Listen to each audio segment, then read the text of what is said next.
Bismillahirrahmanirrahim. Assalamualaikum warahmatullahi wabarakatuh. Kali ini kita akan belajar akidah akhlak bersama Ustazah Heni. Hari ini kita belajar tentang adab bermain dan adab belajar. Nah, sebelum kita mulai, mari kita awali bersama-sama dengan membaca basmalah. Bismillahirrahmanirrahim. Anak Islam selalu mencari ridha Allah Subhanahu wa Ta'ala agar disayang Allah. Oleh karena itu, anak Islam selalu mengikuti adab ketika melakukan segala kegiatan.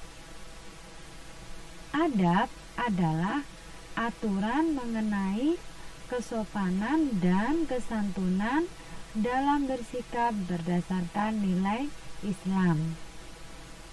Jadi, adab itu sikap kita sesuai dengan ajaran Islam. Nah, di sini kita belajar adab bermain dan juga adab belajar. Dalam bermain pun ada adabnya ternyata. Apa saja ya adabnya? Adab bermain. Yang pertama, bermain tidak boleh lupa waktu. Karena bermain jika lupa waktu maka akan membuat kerugian. Akhirnya apa? Jika kita lupa waktu, kita jadi tidak makan, menunda waktu sholat, kemudian tidak mengurus diri sendiri gitu ya, asik dengan teman-temannya. Oleh karena itu, kenapa bermain tidak boleh lupa waktu? Biasanya ayah bunda kalian akan memberikan batas waktu untuk bermain. Misalkan boleh bermain hanya 1 jam. Nah, misalkan pasti diberikan waktu oleh ayah bunda kalian karena menjaga agar kalian tidak sampai lupa waktu, agar tetap teratur sehingga kalian tidak mengalami kerugian atau kalian menjadi lebih tertib gitu ya. Selanjutnya, adab bermain. Tidak bermain api dan benda tajam. Ini perlu diperhatikan ya. Api kecil jadi kawan, besar jadi lawan. Oleh karena itu, jika kita masih anak-anak ya, tidak diperkenankan untuk bermain api. Karena perlu kehati-hatian ketika berhubungan dengan api. Takutnya nanti terjadi sesuatu yang tidak diinginkan. Terus kemudian kita tidak boleh menggunakan atau memainkan benda tajam, gunting, pisau, atau bahkan celurit ya, atau buat main-main, gergaji, waduh itu lebih serem lagi, paku, hati-hati, karena benda tajam dapat melukai kita, sehingga ketika bermain sebaiknya tidak menggunakan benda tajam. Selanjutnya, bermain harus rukun. Namanya bermain berarti kita ingin senang-senang. Oleh karena itu, jika ingin senang-senang berarti harus rukun. Tidak boleh mau menang sendiri. Karena teman kita butuh dihargai, butuh disayangi, butuh dicintai. Kalau sudah ada rasa saling menyayangi, saling memahami, maka ketika bermain akan menjadi rukun. Selanjutnya, patuhi aturan main. Ketika bermain ada aturannya biasanya. Main congklak ada aturannya. Main catur juga ada aturannya. Main lompat tali juga ada aturannya. Mungkin kalian sekarang sering bermain game-game online kayak gitu ya. Pasti ada aturannya. Ada level 1, level 2, level 3. Kalau mau ke level 2 berarti harus menyelesaikan level 1 dengan berbagai macam tips dan triknya gitu ya. Jadi setiap permainan itu pasti ada aturannya.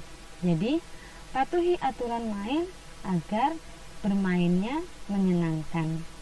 Selanjutnya, tidak curang. Tidak curang ya. Curang ini identik dengan kebohongan atau perbuatan tidak menyenangkan dan tercela ya, gitu.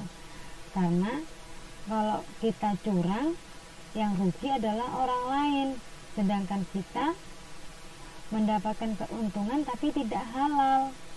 Itu namanya bermain curang. Oleh karena itu di sini disampaikan adab bermain tidak curang agar sama-sama mendapatkan kesenangan saat bermain. Kalau ada yang dicurangi pasti kecewa. Kalau ada teman yang kecewa, dia sedih, nanti kita nggak punya teman. Oleh karena itu jagalah adab ketika bermain. Nah, ini dia adab bermain. Nanti kalian silahkan dipraktikkan ketika kalian bermain bersama teman-teman.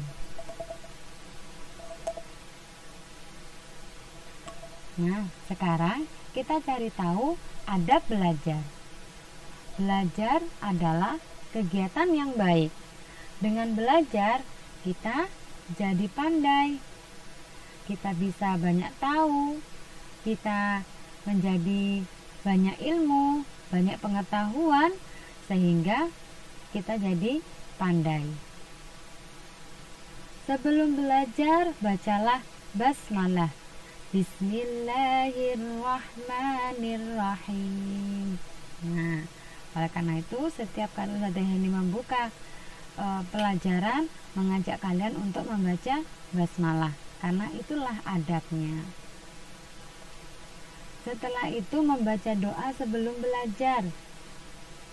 Doanya, Rabbi zidni ilma warzuqni fahma. Rabbi zidni ilma warzuqni fahma. Artinya apa? Ya Tuhanku, tambahkan kepadaku ilmu dan berilah aku pemahaman. Jadi doa ini kita minta kepada Allah agar ilmu yang kita pelajari ini mampu menambah pengetahuan kepada kita, lalu minta kepada Allah agar kita dimudahkan untuk memahami pelajaran yang sedang kita pelajari. Ini penting ya, karena ketika Allah membantu kita untuk memahami pelajaran, maka ilmu yang kita miliki akan menjadi berkah bagi kita semua. Usai belajar, bacalah Alhamdulillahi Rabbil Alamin. Alhamdulillahi Rabbil Alamin. Segala puji bagi Allah, Tuhan seluruh alam. Bersyukur kepada Allah karena kita masih diberikan kesempatan untuk bisa menikmati belajar. Jadi ucapkanlah Alhamdulillahi Rabbil Alamin. Belajar harus sungguh-sungguh. Kesungguhan akan meningkatkan konsentrasi, sehingga pelajaran mudah dipahami. Tidak ada kata sulit selama kita mau berusaha belajar lebih giat. Sekian dari Ustazah Heni, terima kasih banyak.